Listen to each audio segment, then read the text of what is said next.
Hi guys, I'm Mick and I'm with my good friend Beat, and we've just finished this desert trip and we're calling it the 3-geared desert trip. And you go, what the heck are you talking about?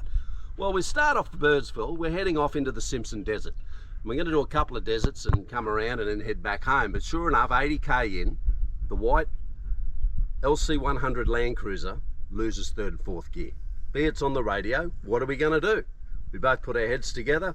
Is it still running? Is it still noisy? A 3-geared LandCruiser. So we got first, second and fifth, and sure enough, it still works.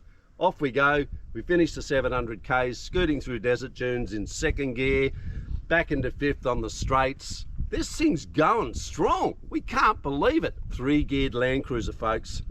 Don't know whether you can buy one, but I gotta tell you, they're unbelievable and unbreakable.